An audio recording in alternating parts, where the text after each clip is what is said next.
में प्राप्त प्रशिक्षण केंद्र के निदेशक और प्राथमिक विश्वविद्यालय के अनुशासक प्रोफेसर डी.एम. विनुता सर को आमंत्रित करता हूँ। डायरेक्टर डॉक्टर रामशेखर जी को मुख्यमंत्री व्यवसाय पाठ केंद्र इस विश्वविद्यालय में प्रारंभ हुआ है। इसके लिए सर्वप्रथम मैं माननीय कुलपति महोदय अपने जिन्हें रजिस्ट्रार साहब और अन्य पदाधिकारी जो इसमें सहयोग किए हैं सबके प्रति हम सम्मान और अभिनंदन करते हैं। यह उत्प्रेरण केंद्र में आज जो कार्यक्रम है यूँ तो मैं विशेष रूप से आभार व्यक्त करता हूँ अपने अनुज डॉक्टर सुधांशु शेखर जी को कि कुल सचिव महोदय को अभिनंदन करने का, चादर पहनाने का यह सुअवसर उन्होंने मुझे दिया, इसीलिए मैं बहुत बहुत धन्यवाद ज्ञापित करता हूँ। इस कार्यक्रम में उपस्थित हमारे अग्रज विश्वविद्यालय के DSW, पूर्व डीन सोशल साइंस विभागाध्यक्ष पॉलिटिकल साइंस और राजनीतिक शास्त्र के उज्ज्वल विद्वान प्रोफेसर डॉक्टर राजकुमार बाबू, इस कार्यक्रम में उपस्थित BN मंडल विश्वविद्यालय के शानदार को सचिव मिहिर बाबू, हमारे बगल में बैठे हमारे अध्यक्ष डॉक्टर नगन अत्री, डेवलपमेंट ऑफिसर BN मंडल यूनिवर्सिटी मधेपुरा, विभागाध्यक्ष ancient history PG BNMU, doctor Shankar Mishra, विभागाध्यक्ष साइकोलॉजी AP कॉलेज मधेपुरा, साथ में ज्वाइंट सेक्रेटरी स्पोर्ट्स BN मंडल यूनिवर्सिटी माननीय सीनियर सदस्य अनुज डॉक्टर रंजन कुमार और विश्वविद्यालय के कर्मठ कर्तव्यपरायण पदाधिकारी युवा स्मार्ट मोहित कुमार गुप्ता जी जो विश्वविद्यालय के नोडल ऑफिसर हैं, जिनके नेतृत्व में मैंने एक बार कहा था रजिस्ट्रार साहब को कि आप हीरे की पहचान करने में माहिर हैं, इसके लिए आपको धन्यवाद। और उसी खोज में डॉक्टर मोहित को खोजा गया है कोयले की खान से जो आपके और उनकी चमक से विश्वविद्यालय का काम धाम बहुत तेजी से निपट रहा है। और इस कार्यक्रम के निदेशक डॉक्टर सुधांशु जी, जिनके आदेश निर्देश और क्या कहते हैं अनुयायी में हम लोग यहाँ एकत्रित हुए हैं, इन्हीं का आदेश था कि आज जो एडमिटेड बच्चे हैं ये उत्प्रेरण समिति के केंद्र के वे सारे लोग रहेंगे, तो सहभागी के रूप में आप छात्र जो यहाँ नामांकन दे चुके हैं मैं आपका अभिनंदन करता हूँ। आपकी चाहत और दिल में जो जज्बा है उसको मैं बहुत बहुत सलाम करता हूँ। आपकी उपस्थिति को भी मैं नमन करता हूँ। इतनी गर्मी में आपके भीतर कहीं न कहीं उत्प्रेरणा का एक स्रोत है जो आपको जागृत करके यहाँ तक लाया है कि आप एडमिशन लें, उसमें वो डाला पढ़े और अपने भाग को सवारे सजाए। इसीलिए आप बहुत बहुत स्वागत और तारीफ के काबिल हैं। उपस्थिति दर्ज कर रही है कि आप में जज्बा है। तो इस संदर्भ में एक बात मैं कहना चाहता हूँ, जो जज्बा उत्पन्न हुई है, जो चाह दिल में उत्पन्न हुई है, पूरे की जो लगन पैदा हुई है माइंड में, उसको बरकरार आप रखेंगे, यह उम्मीद हम करते हैं। क्योंकि दशरथ मांझी का आपने नाम सुना है, घटना उसके पीछे जो भी हो, बड़ी उत्साहित होकर पत्नी की याद में कई द्रवित होकर उन्होंने छेनी हथौड़े से पहाड़ काटना शुरू किया। तो जज्बा तो पैदा हुआ, लेकिन अगर वो 10 दिन तक काट के फिर भाग आता तो क्या दशरथ माजी बन पाता? नहीं बन पाता। तो जब तक वह अपनी मंजिल तक पहुंचा नहीं, चाहे उसमें जितने वर्ष लगे, छेनी हथौड़ा से काटने में जितने वर्ष लगे, तब वह दशरथ माजी को जानते हैं। अब 10 दिन तक काट के वह आ जाता, घर में बैठ जाता, तो कदापि आप दशरथ माजी का नाम नहीं डाला। मेरा कहने का अभिप्राय यह है कि जो जज्बा उनके भीतर था, जो प्रेम पत्नी के लिए पैदा हुआ था, और उस परिस्थिति में जो घटनाएं घटी थी, उस जज्बा को वह अंतिम मंजिल पाने तक कामयाब रखा और कंटिन्यू रखा।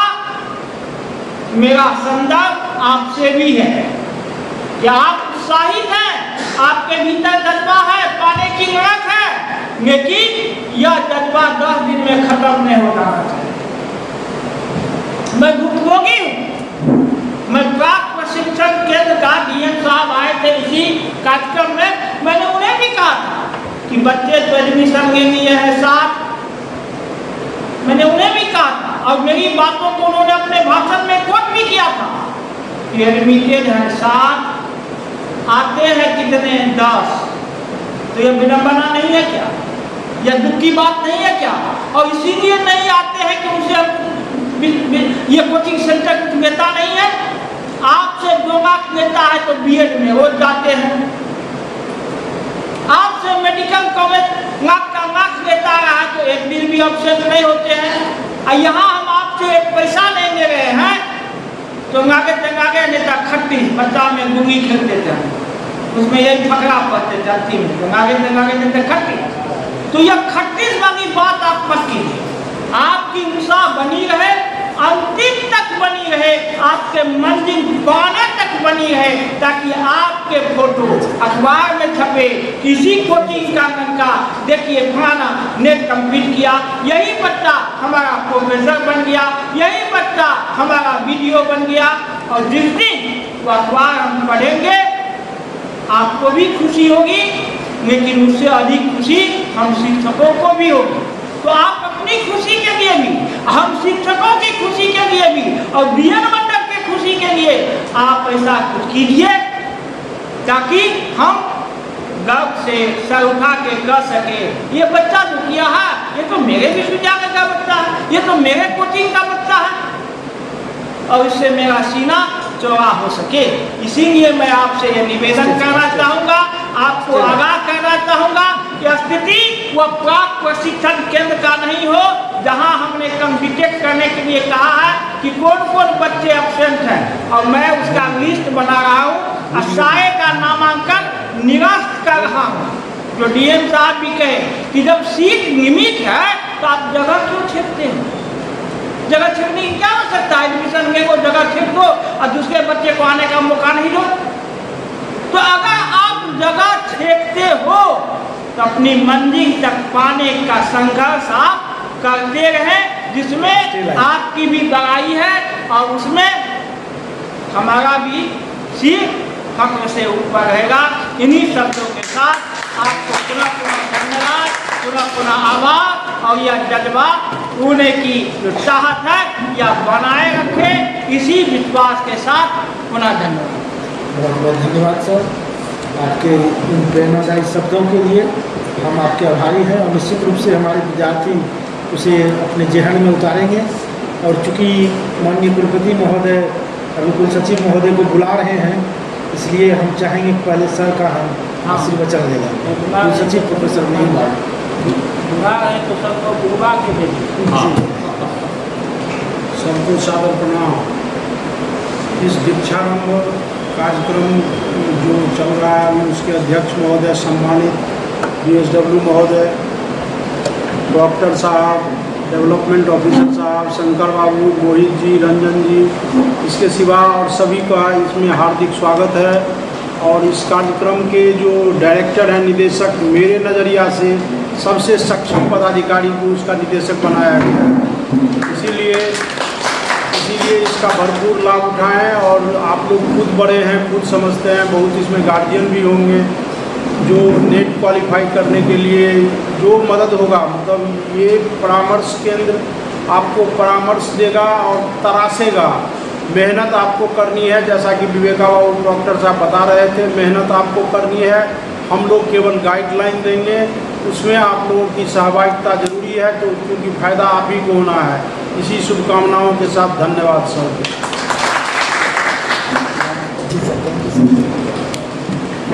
मुझे एक तकलीफ रहेगी क्योंकि मैं कार्य व्यवस्था के कारण जा रहा हूं, जो अपने DSW महोदय का नहीं सुन सका। धन्यवाद।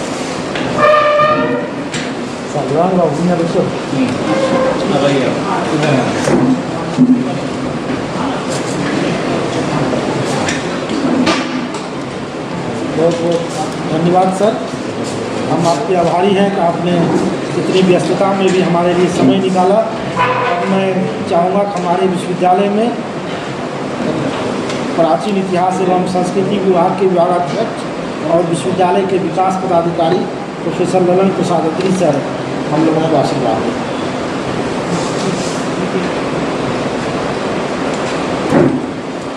मुख्यमंत्री व्यवसाय मार्गदर्शन एवं उत्प्रेरण केंद्र के दीक्षारंभ के अवसर पर हमारे बड़े भाई राजनीति शास्त्र के उद्भट विद्वान, आप सबको जानकारी में दूं, इनके आलेख भारत में ही नहीं विश्व के अनेक देश में, पाकिस्तान, लंका, अफगानिस्तान, अमेरिका, रूस, माने अंतर महादेशीय विभिन्न पत्र पत्रिकाओं में इनके आलेख छपते रहे। यह हमारे विश्वविद्यालय के लिए गौरव की बात है कि ऐसे हमारे DSW साहब हैं। राजकुमार राव, हमारे कुलानुशासक doctor BN Viveka sir, doctor Shankar Rao, doctor Mohit Gupta ji और इस केंद्र के रंजन यादव जी सीनेटर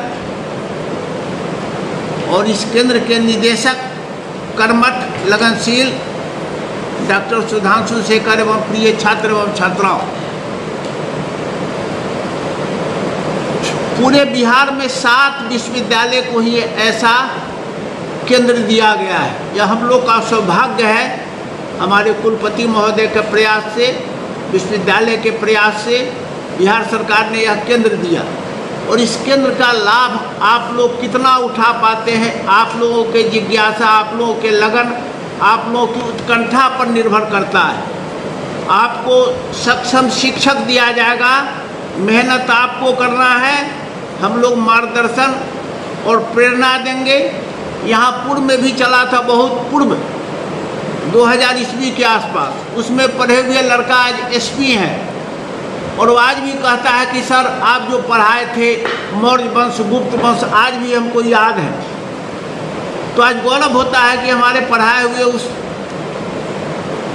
क्लास के लड़के SP हैं, कोई BDO है, कोई SDO है, कितने प्रोफेसर। एक सेंट्रल यूनिवर्सिटी का लड़का आया, गया सेंट्रल यूनिवर्सिटी में हिस्ट्री में प्रोफेसर है, मिठाई लेके ऑफिस में आया कि सर हमको इंटर में पढ़ाए थे 8 में, आप आज दिल्ली चले गए, TP कॉलेज से इंटर करके आप पढ़ाए सर, हम अभी प्रोफेसर है, 22-30 लाख की गाड़ी पर पत्नी के साथ है, मिठाई लेके आए। तो गर्व होता है कि हमारा पढ़ाया हुआ छात्र ऐसा कर रहा है। आप लोगों से भी यही अपेक्षा है, उस पर हम शिक्षक जो हमारे निदेशक महोदय हैं आपको सतत प्रेरणा देने का काम करेंगे। मेहनत आपको कर रहा है और मेहनत कीजिएगा तो कोई चीज़ असंभव नहीं है दुनिया में। कोई चीज़, आपकी कल्पना होनी चाहिए, लगन होनी चाहिए। आप सोच लीजिएगा कि हमको यह करना है तो भगवान भी आपको रास्ता दिखाते चले जाएंगे। हमको सिंहेश्वर स्थान जाना है तो हम सीधी रूट पकड़ेंगे, कैसे जाना है। अगर भाया मीडिया हम सहरसा होकर चले गए, हम मुरलीगंज होकर चले गए तो हमको समझ लेगा मेहनत भी बेकार जाएगा। तो एकदम लक्ष्य निश्चित करना है कि लक्ष्य की प्राप्ति कैसे हो, उसके लिए हमको जो काम करना हो, मेहनत करना हो, जैसे हो, जहाँ से संसाधन जुटाना हो, आपके निदेशक महोदय सब उपलब्ध कराएंगे, लेकिन मेहनत आपको करनी है। मेहनत एक साधारण उदाहरण देते हैं, एक मधेपुरा का साधारण लड़का और आज वो जबलपुर IIM का डायरेक्टर बना है, आलमनगर का, यहाँ से पढ़ा और बाद में BHU में प्रोफेसर हुआ, आज वो IIM जबलपुर का निदेशक डायरेक्टर बना है। तो उसको लगन थी कि हम कुछ करें, ऐसी लगन आपको भी होनी चाहिए। सब चीज़ का लगन होता है। इस चलते आप सबको शुभकामना है कि इस विश्वविद्यालय, इस केंद्र का नाम हो, लेकिन प्रयास मेहनत आपको करना है। आप लोग जीवन में सफल हों, इसी सद्भावना शुभकामना के साथ आज दीक्षारंभ में आप सबको बधाई। बहुत बहुत धन्यवाद सर। और हम विद्यार्थियों का ज़्यादा समय नहीं लेना चाहते हैं, लेकिन हम चाहेंगे कि छात्रों की ओर से भी कुछ प्रतिनिधित्व हो, इसलिए हम राजनीति विज्ञान विभाग के शोधार्थी और विश्वविद्यालय के माननीय सीनेट सदस्य रंजन जी से अनुरोध करेंगे कि आप भी अपनी बात रखें। सबसे पहले आज दीक्षारंभ मुख्यमंत्री व्यावसायिक पाठ्यक्रम और मार्गदर्शन उत्प्रेरण केंद्र का दीक्षारंभ है। तो आप सभी का आज के दीक्षारंभ में हार्दिक स्वागत है एवं अभिनंदन है। आप सबों के बीच उपस्थित इस विश्वविद्यालय के DSW और हमारे गुरुदेव professor doctor Rajkumar Singh sir, इस विश्वविद्यालय के विकास पदाधिकारी Lalan Prasad Atri sir, doctor PN Viveka sir, nodal पदाधिकारी मोहित गुप्ता सर, शंकर मिश्रा सर, और सबसे पहले तो मैं इस पाठ्यक्रम जो उत्प्रेरण केंद्र है, जिसको कि इस विश्वविद्यालय हम सर लोगों के माध्यम से पता चला कि बिहार में 7 ही विश्वविद्यालय को यह मिला, तो सबसे पहले तो मैं इस विश्वविद्यालय प्रशासन के प्रति आभार व्यक्त करते हैं कि उनके अथक प्रयास से, और सबसे ज़्यादा जिनका अथक प्रयास रहा वो इस विश्वविद्यालय के सबसे कर्तव्यनिष्ठ पदाधिकारी डॉक्टर सुधांशु शेखर जी का भी आभार प्रकट करता हूं कि जिनके सफल प्रयास से यह केंद्र हम सभी को यहाँ इस विश्वविद्यालय में मिला। आप सभी को हम बता देना चाहते हैं कि इस तरह के अन्य केंद्र भी पूर्व में विश्वविद्यालय में खुले हैं, लेकिन हम सभी छात्रों में एक पिछड़ा, कोसी का क्षेत्र एक पिछड़ा इलाका हम लोग मानते हैं। तो हम सभी में धारणा यह है कि और सरकारी चीज़ है या क्या जाएंगे, यहीं के छात्र बाहर में हम लोग जाते हैं, कोचिंग में पैसा देकर हम लोग क्लास करते हैं और वहाँ से जो है विभिन्न प्रतियोगिता परीक्षा का तैयारी करके हम लोग वहाँ तैयारी करते हैं। लेकिन अभी हम लोग आपको बता दें कि इस विश्वविद्यालय में भी काफ़ी नामचीन शिक्षक जो कि विभिन्न संस्थान से, देश के विभिन्न नामचीन संस्थान से आज हमारे बीच उपलब्ध है। उदाहरण के लिए हम यहाँ आपके बीच उपस्थित है, दिल्ली यूनिवर्सिटी से शोध किया है और हमारे विश्वविद्यालय में केमिस्ट्री के शिक्षक सर ने बताया कि राजकुमार सर से मैं भी उनका छात्र रहा हूँ और यहाँ भी बहुत सारे छात्र यहाँ उपस्थित हैं। सर का जो है आलेख अंतर्राष्ट्रीय शोध पत्रों में रोज हम लोगों को देखने को मिलता है और हम लोग उससे मार्गदर्शित होने का काम करते हैं। तो हम लोग ये चाहते हैं कि आप इस केंद्र के माध्यम से आपके सहयोग से ही ये केंद्र का जो है मतलब जो विजन है वो सफल हो पाए। आप सभी की सहयोग की अपेक्षा है और यहाँ पे सभी विषयों में लगभग अभी जो हाल में BPSC से जो भी शिक्षक आए हैं और अभी विश्वविद्यालय सेवा बोर्ड से भी हिंदी में बहुत सारे शिक्षक ऐसे आए हैं जो कि इस केंद्र में उनका भी सहयोग प्राप्त होगा। तो आप सभी से आग्रह होगा कि इस केंद्र में उनका भी मदद ले और आप लोग भी इनसे मदद लेकर सफल होंगे। और इन्हीं आशा और विश्वास के साथ पुनः आप सभी को ढेर सारी शुभकामनाएं। बहुत बहुत धन्यवाद रंजन जी, हम आपके आभारी हैं कि आपने हमारे लिए समय निकाला और निश्चित रूप से छात्रों को प्रेरित करने में आप जैसे छात्र नेताओं की बड़ी भूमिका है, क्योंकि आप ही छात्रों से जुड़े रहते हैं और हमेशा उनके साथ रहते हैं। हम लोग का जो अपना काम रहता है इसलिए हम चाहेंगे कि हमको हमेशा आपसे सहयोग मिले हम आपके प्रति आभारी हैं। और निश्चित रूप से मैं विद्यार्थियों से कहना चाहूँगा, इसी में हम लोग आज कल भी बैठक करने वाले हैं और हम लोग पूरा टीचर्स का एक पैनल बनाएंगे और हम लोग चाहेंगे कि बेस्ट टीचर जो हमारे विश्वविद्यालय में उपलब्ध हैं और बिहार एवं देश के अन्य जगहों पर भी जो टीचर उपलब्ध हैं, हम उन सबों की सेवा आपके लिए उपलब्ध कराएंगे। और आप सबों से अनुरोध है, जो कि पहले ही हमारे बड़े भाई विष्णु विवेका सर ने आप सबों से कहा है कि लगन आप लोगों को रखनी है, मेहनत आप लोगों को करनी है और आपके मेहनत से ही हम लोगों का काम होगा। आप मेहनत करेंगे, पूरे विश्वविद्यालय का, पूरे हमारे मधुबा क्षेत्र का, पूरे कोसी क्षेत्र का नाम होगा और हमारी छवि बदलेगी। इसलिए आप सबों पर बड़ी जिम्मेदारी है।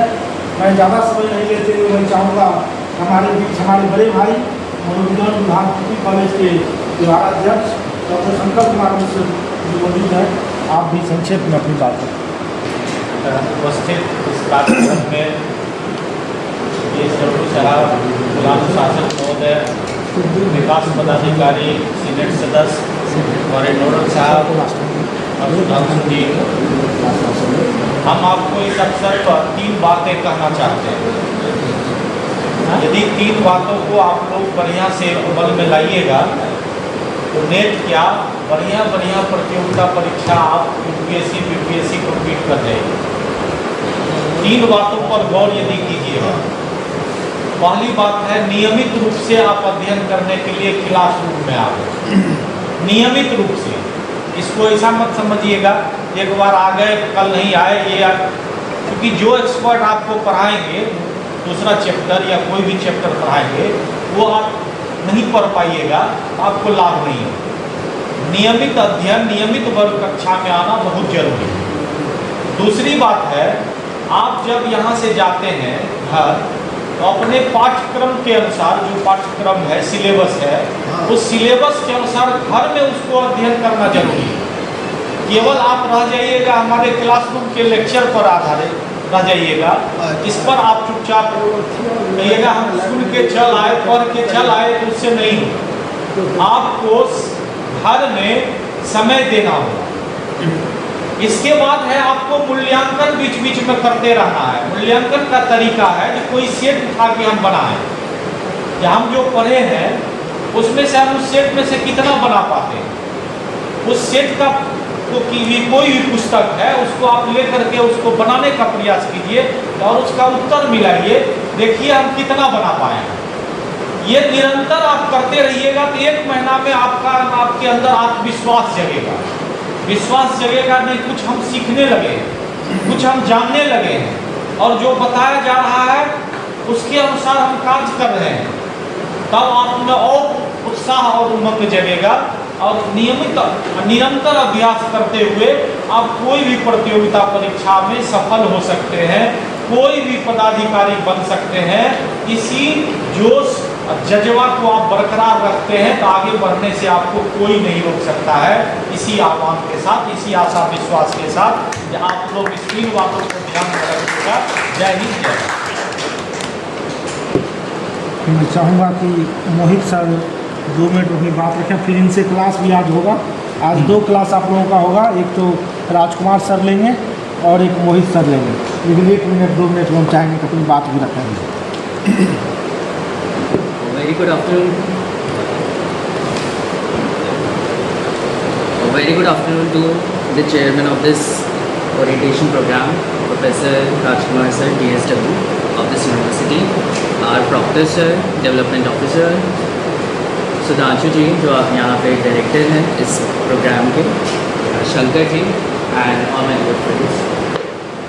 मैं ये बोलूँगा कि मैं क्लास लेता हूँ प्राग प्रशिक्षण केंद्र में और मैं ये नोटिस करता हूँ कि बच्चे आते हैं, बहुत ही कम बच्चे आते हैं और रेगुलर तो कोई भी नहीं।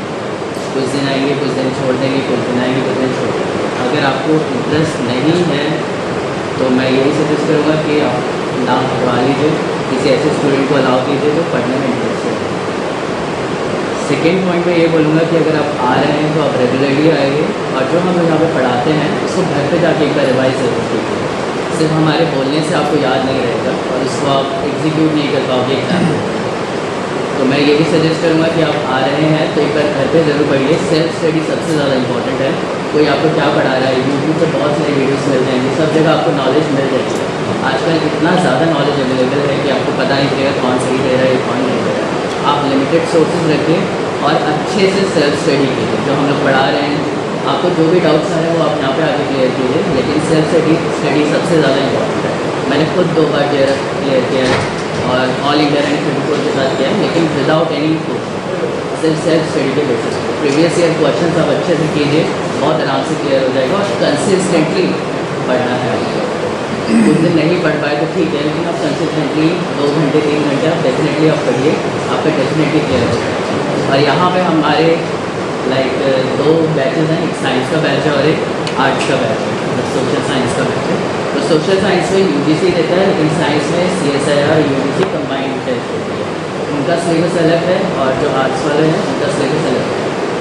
आर्ट्स वाले में पेपर 1 जो कंपलसरी है, आपको उसमें पास होना है। 50 क्वेश्चन उसमें आपको मिलेंगे और उसमें कोई नेगेटिव मार्किंग नहीं है, तो वो आपके लिए बेस्ट बात है। लेकिन साइंस में नेगेटिव मार्किंग है, वहाँ पे part A, part B, part C रहता है। और पार्ट A में आप चाहे 0 मार्क्स को लेके आए, उसमें कोई फर्क नहीं पड़ता। सब्जेक्ट क्लियर है, लेकिन आप लोगों के लिए प्रिलिमिनरी जो पार्ट 1 है वो करना ज़रूरी है, उसमें पास होना ज़रूरी है। और नेगेटिव मार्किंग नहीं है तो आप सारे क्वेश्चन अटेम्प्ट करेंगे, दैट आई एम श्योर।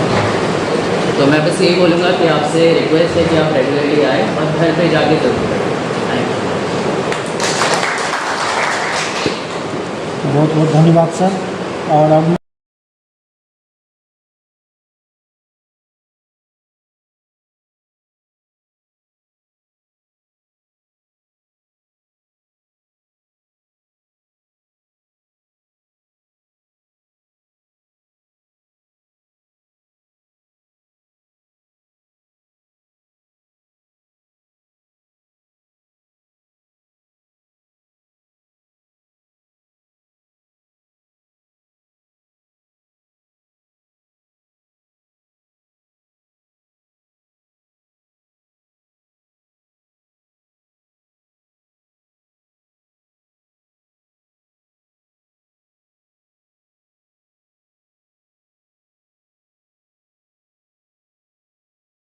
साथ सामाजिक विज्ञान संकाय अध्यक्ष भी रहे हैं और संप्रति अध्यक्ष कल्याण संकाय के रूप में कार्य कर रहे हैं। और मैं अब बिना समय गंवाए सबका अनुरोध करता हूँ आप आए और अपना अध्यक्ष प्रोफेसर राजकुमार सिंह सर।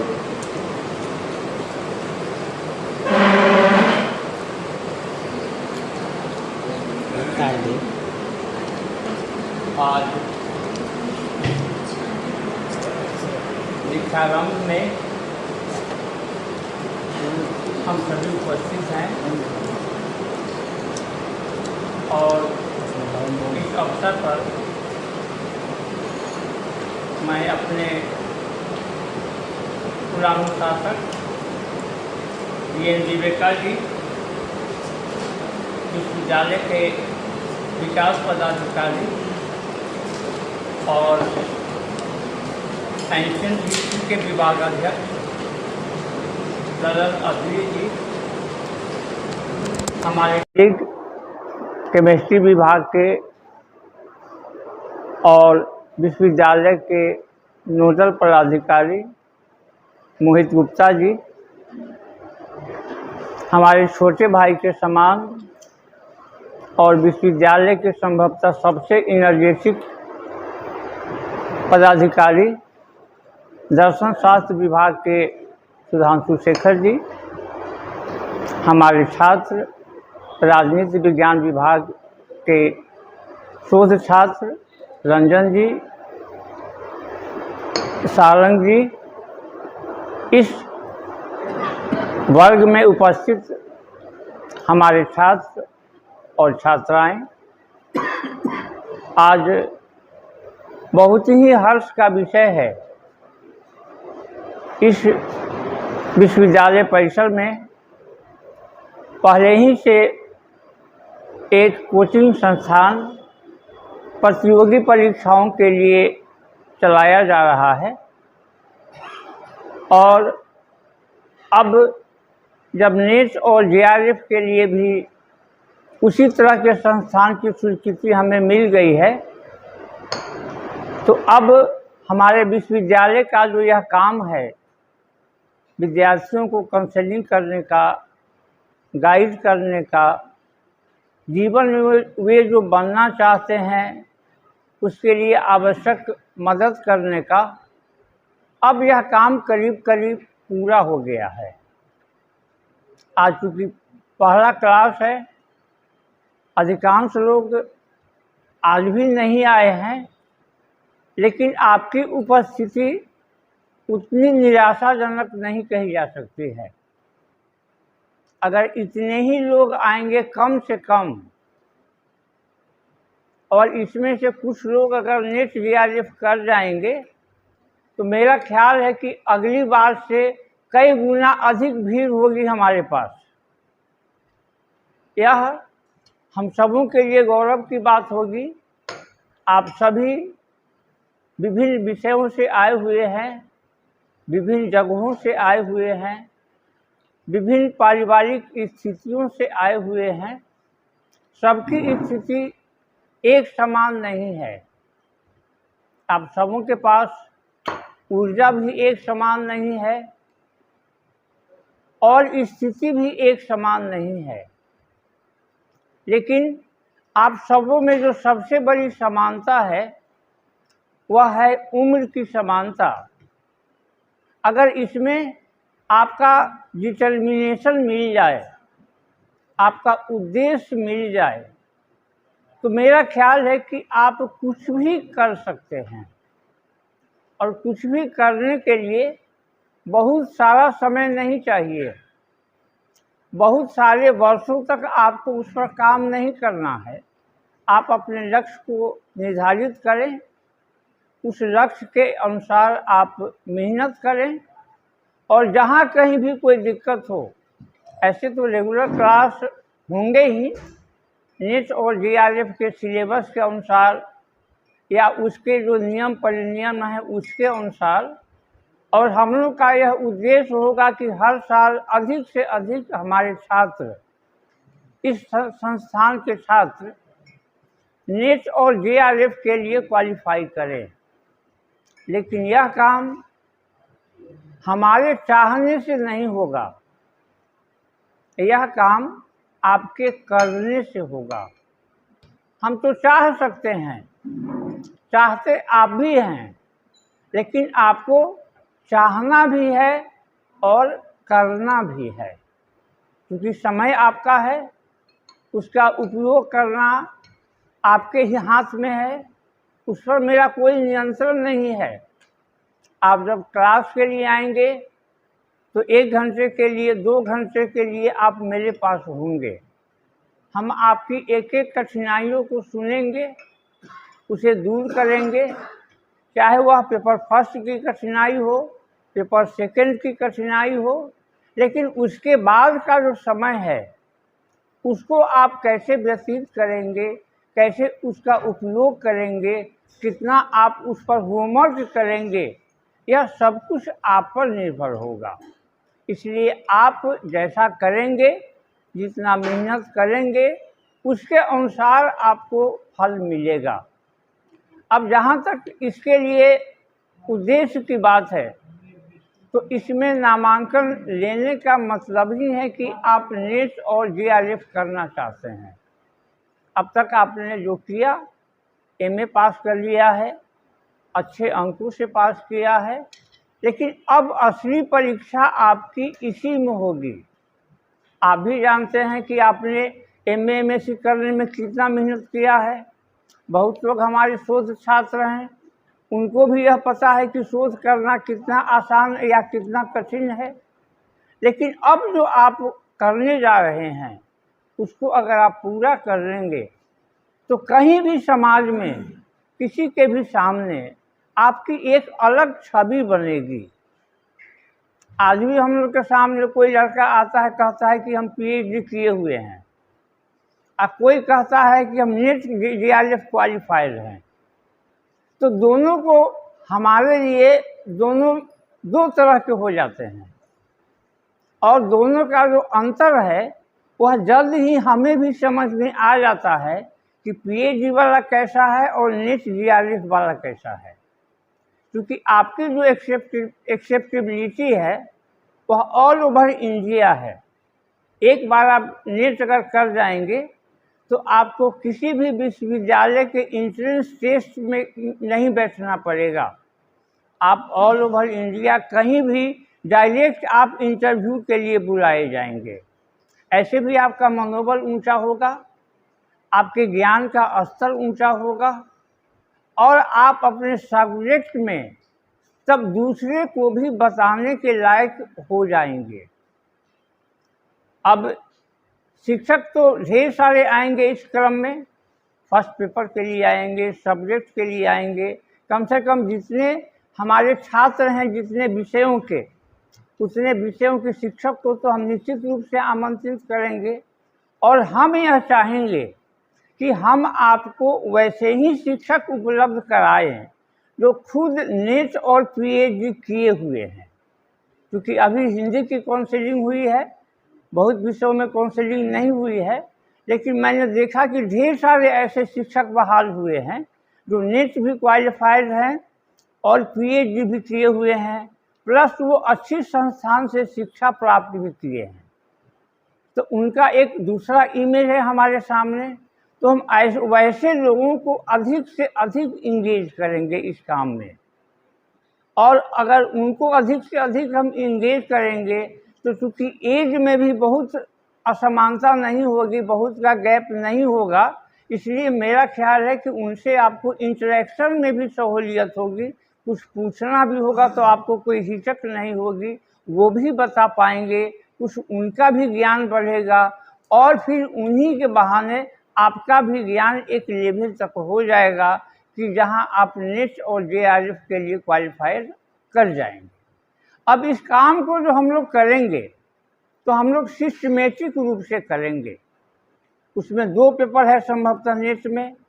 फर्स्ट पेपर है जो कंपल्सरी है और सबों के लिए समान है। उसमें कई टॉपिक्स दिए गए हैं, 9 या 10 हैं, उसमें 10 हैं और उसमें से 50 क्वेश्चन होते हैं 2-2 नंबर के। संभवतः उसमें क्वालिफाइंग मार्क्स 40 है। आप लोगों में से अधिकांश जिन लोगों ने एक बार भी नेट दिया होगा उनको पता होगा। वर्तमान में तो उनको मुझसे भी अधिक पता इसलिए होगा कि मैं जिस समय इस पेशे में आया था उस समय नेट का कोई कॉन्सेप्ट नहीं था, और मैं जिस समय इस पेशे में आया शायद आप में से कोई उस समय पैदा भी नहीं हुए होंगे। मैं 83 में इस पेशे में आया, अब तो बहुत जल्दी मेरी विदाई भी हो रही है इस पेशे से। तो उस समय इस तरह का कोई कॉन्सेप्ट नहीं था। बार बार कई लोगों ने कहा कि नेट की तैयारी कैसे करें, पूछते भी लोग थे तो मैं बहुत सही रूप में उनको नहीं बता पाता था। लेकिन अब यह जब अवसर मिला और यह जब ऑफर मिला तो मैं सोचा कि क्यों नहीं इसको भी जान लिया जाए। कम से कम जो प्राइमरी बातें हैं वह तो सीखी ही जा सकती है, और जैसा कि आप भी जानते हैं सीखने की कोई उम्र नहीं होती है। आप कभी भी शुरू कर सकते हैं सीखना। अब हम में से बहुत ऐसे लोग हैं जो अभी भी टाइप नहीं जानते, कंप्यूटर नहीं चलाते। मैं भी यही साल 1.5 साल में कंप्यूटर पर टाइप करना सीखा धीरे धीरे। तो कम से कम अपने काम के लायक तो मैं कर पा रहा हूँ। तो इसलिए सीखने की कोई उम्र नहीं होती है, लेकिन आपको सीखना इसलिए भी ज़रूरी है कि अभी आपके सामने रोज़गार की समस्या है, एम्प्लॉयमेंट की समस्या है, और आप जिस विषय से हैं, अगर मेडिकल में होते, इंजीनियरिंग में होते, किसी स्किल डेवलपमेंट प्रोग्राम में होते, तो अब आप में से अधिकांश लोग अब तक नौकरी में चले गए होते एज के हिसाब से। लेकिन आपने एक लंबा रास्ता चुना है, कॉलेज में प्रोफेसर होने का, रिसर्च करने का, तो उसी के हिसाब से आपको मेहनत भी करनी होगी कि यह मौका आपसे नहीं चूके। इसमें चूँकि आपको लगातार मेहनत करनी होगी, वैकेंसी भी कम होती है, और कहीं कहीं वैकेंसी होती है तो फिर उसमें पैरवी है, पैसा है, बहुत तरह की बात हो जाती है। लेकिन कहीं भी आपको इस तरह से अपने आप को पेश करना है, अपनी योग्यता में को इस लेवल तक ले जाना है कि कोई अगर एक बार आपको इंटरव्यू में बुला ले तो फिर आपको वह छांट नहीं पाए। उसके लायक बनाना आपको अपने हाथ में है। और जीवन में तो कठिनाइयाँ आती हैं, चैलेंजेस आते हैं, उससे घबराने की ज़रूरत नहीं है। आपके साथ भी समस्या है, मेरे साथ भी समस्या है। यहाँ जितने लोग बैठे हैं या बाहर में जितने लोगों को आप देखते होंगे, ऐसी बात नहीं है कि किन्हीं के पास कोई समस्या नहीं है। वैसा व्यक्ति आपको बड़ी मुश्किल से मिलेगा। सबके पास समस्याएं हैं और सब उन्हीं समस्याओं के बीच अपनी हिम्मत से, मेहनत से, उत्साह से, लगन से, दृढ़ निश्चय से सारे काम करते हैं।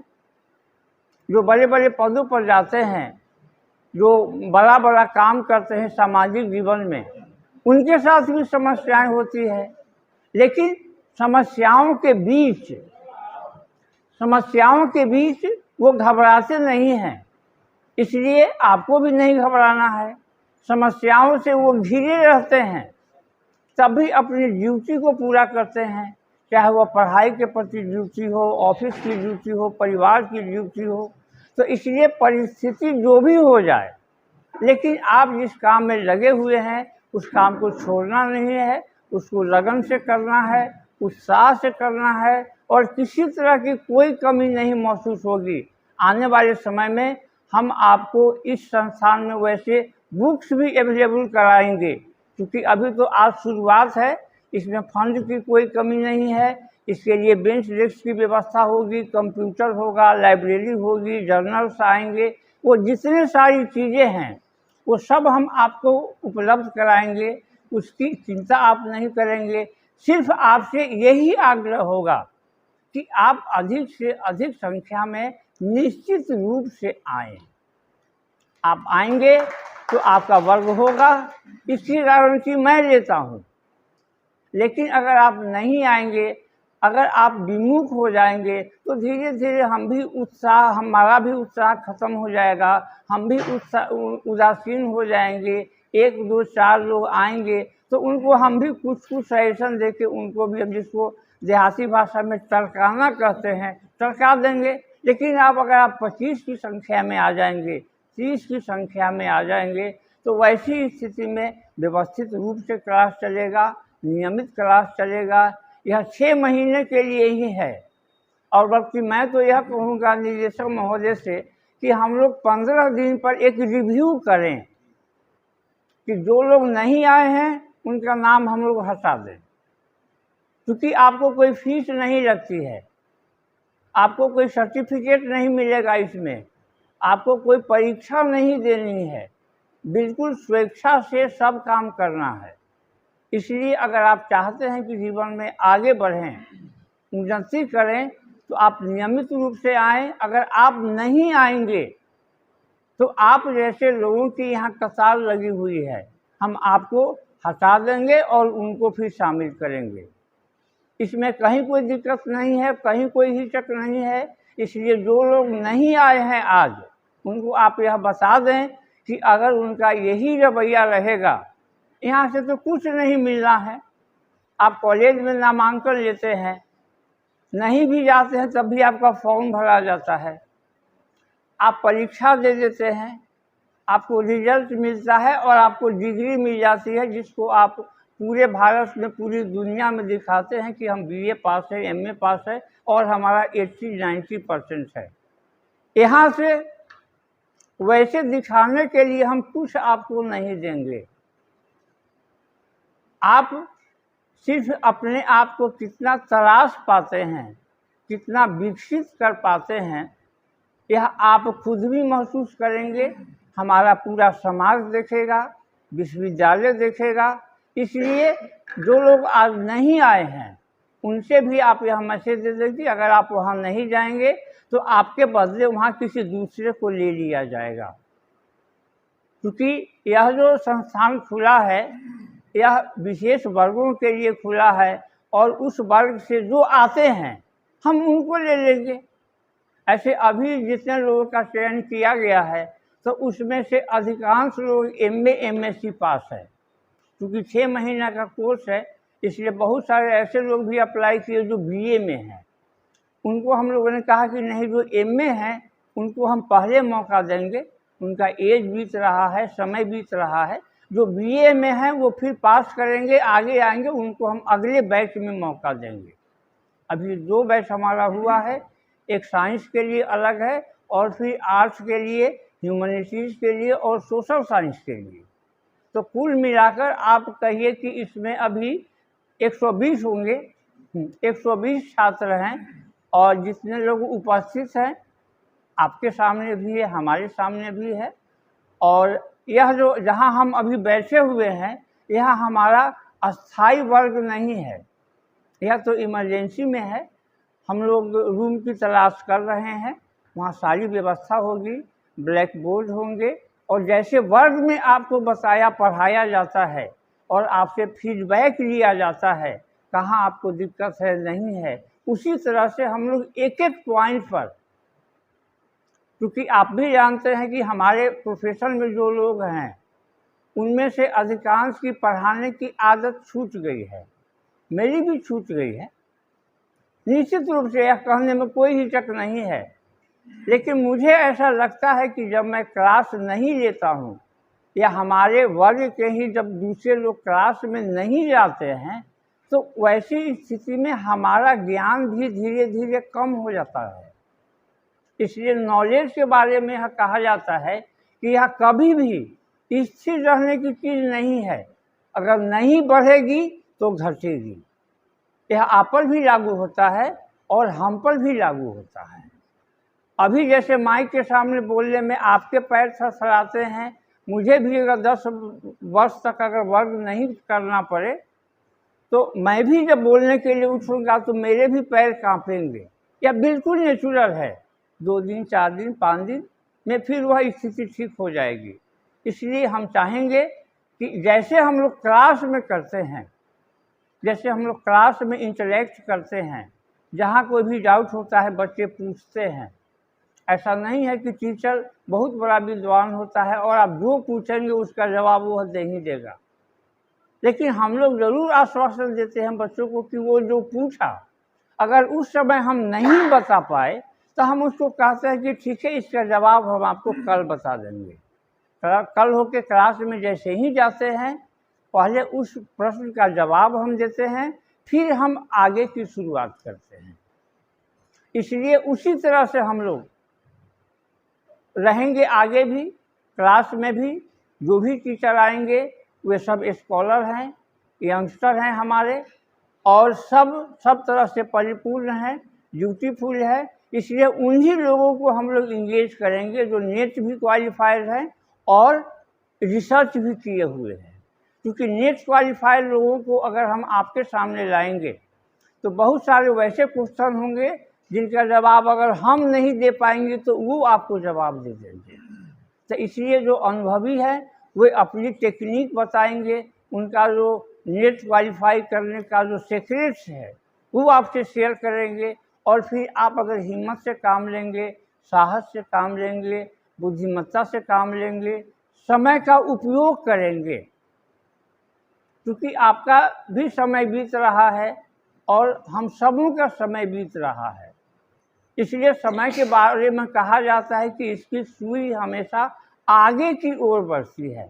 आपने किसी घड़ी की सुई पीछे की तरफ नहीं घूमते देखा होगा, चाहे वह घंटे की सुई हो, मिनट की सुई हो या सेकंड की सुई हो।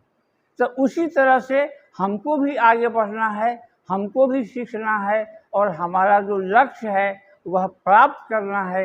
इन्हीं शुभकामनाओं के साथ मैं अपनी बात समाप्त करूंगा। फिर अगले क्लास में बात होगी और हम लोग अगले क्लास से सिस्टमेटिक रूप से सिलेबस पर चर्चा करेंगे। क्वेश्चन कैसी किस टाइप का पूछा जाता है, कितने भागों में बटा होगा, किसकी तैयारी कैसे करेंगे, फर्स्ट पेपर की तैयारी कैसे होगी, सेकंड पेपर की तैयारी कैसे होगी, सारी बातों को हम लोग सिस्टमेटिक रूप से करेंगे। और इसमें ऐसा नहीं करेंगे कि हम लोग कुछ पढ़ के आएंगे और आपको पढ़ा देंगे। मैं तो यह चाहता हूं कि जो टॉपिक आपको सबसे कठिन लगे आप वही हमको दे दीजिए। सर आप इस पर हमें बताइए, यह सिलेबस में भी है और हम चाहते हैं कि इसी पर आप अपना व्याख्यान दें। हम उस पर व्याख्यान देंगे। हम जब पढ़ के आएंगे तब तो किसी टॉपिक को हम पढ़ के पढ़ा सकते हैं, उसमें कहीं कोई कठिनाई नहीं है। इसलिए आपकी सुविधा को ध्यान में रखते हुए हम उसी टॉपिक को पढ़ाएंगे और इसी तरह से आप जो भी टीचर आएंगे, जिस विषय के आएंगे, तो उसमें ढेर सारी बातें हैं जो आप जान भी रहे हैं। कुछ वैसे भी टॉपिक होंगे जिनको आप बिल्कुल नहीं जानते हैं। तो जिनको आप बिल्कुल नहीं जानते हैं वह आप अपने टीचर को सौंप दें, सर आप इसी पर अपना लेक्चर दीजिए, वो उसी पर अपना लेक्चर देंगे। फिर उसमें अगर कोई डाउट होगा, कोई कठिनाई होगी, तो उस पर आप सवाल जवाब करेंगे, जिसका जवाब वो उस दिन नहीं दे पाएंगे, दूसरे दिन देंगे। लेकिन यह सब कुछ तभी होगा जब आप नियमित रूप से आएंगे। इसमें शर्त यही है। हम लोग तो नौकरी में हैं तो आते ही हैं, पदाधिकारी रहें या विभाग में रहें, आना तो है ही। लेकिन अगर आप नहीं आएंगे तो वैसी स्थिति में जो हमारी इच्छा है और आपका जो मिशन है, आपका जो उद्देश्य है, वह पूरा नहीं होगा। हमें दुख जरूर होगा लेकिन नुकसान हमको नहीं होगा। हमें दुख होगा, नुकसान नहीं होगा, लेकिन आपको दुख हो न हो, नुकसान होना श्योर है। आपका कैरियर है, क्योंकि मैं बार बार कहता हूँ कि अभी जो समय है आपका 1.5 साल 2 साल का समय, इसका आप उपयोग जिस रूप में करेंगे तो आने वाले 30-40 वर्षों तक जो आपका लाइफ होगा उसको निर्धारित यही समय करेगा। आप 4th गियर में जाएंगे या 1st गियर में पदाधिकारी बनेंगे, यह फैसला करने का और उसके हिसाब से मेहनत करने का यही समय है। इसलिए मैं आग्रह करूंगा आपसे कि सबसे पहले तो आप सब लोग आएँ कक्षा में। जो लोग आज नहीं आए हैं उनको लगता होगा कि ऐसे ही मेरा चल जाएगा, लेकिन हफ्ता 10 दिन के बाद पता लगेगा कि उनके बदले हमने दूसरे का नामांकन ले लिया और फिर उनको उस मौके से हमने वंचित कर दिया। और यह क्रम चलेगा 6 महीने तक। ऐसा नहीं है कि एक बार होकर बंद हो जाएगा, यह क्रम चलेगा। इसलिए मेरा आग्रह है कि आप सब आएँ